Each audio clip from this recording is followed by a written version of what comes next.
একাত্তরের ঘাতক দালাল নির্মূল কমিটির সভাপতি শাহরিয়ার কবির, সাংবাদিক শ্যামল দত্ত ও মোজাম্মেল হক বাবুর 7 দিনের রিমান্ড মঞ্জুর করেছেন আদালত। মঙ্গলবার 17 সেপ্টেম্বর ঢাকার চিফ মেট্রোপলিটন ম্যাজিস্ট্রেট আদালতে হাজির করে পুলিশ।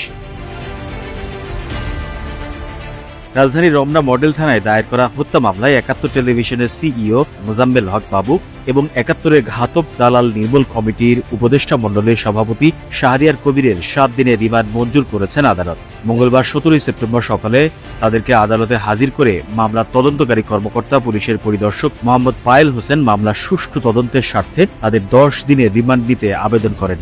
শুনানি শেষে ঢাকার অতিরিক্ত chief metropolitan magistrate Mohammad Sanaullah প্রত্যেকের 7 দিনের রিমান্ড মঞ্জুর করেন।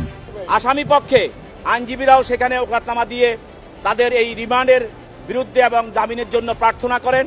বিজ্ঞ আদালত উভয় পক্ষের শুনানি অন্তে এই আসামিদ্বয়ের বিরুদ্ধে 7 দিনের রিমান্ড মঞ্জুর করেন।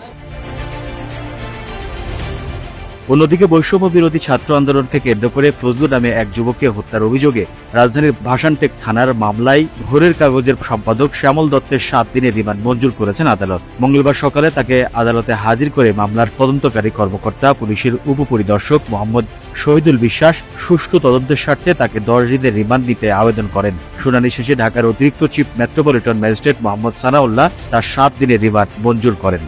এই হলো এই দেশে একটি পরদেশের এজেন্ট এবং এছাড়া এই দেশের থেকে পরদেশের তারা এজেন্ট হিসাবে তারা এখানে কাজ করেছে। অতএব এই মামলায়ও বিজ্ঞ আদালত উভয় পক্ষের শুনানি অন্তে শ্যামল দত্তের বিরুদ্ধে 7 দিনের রিমান্ড মঞ্জুর করেন।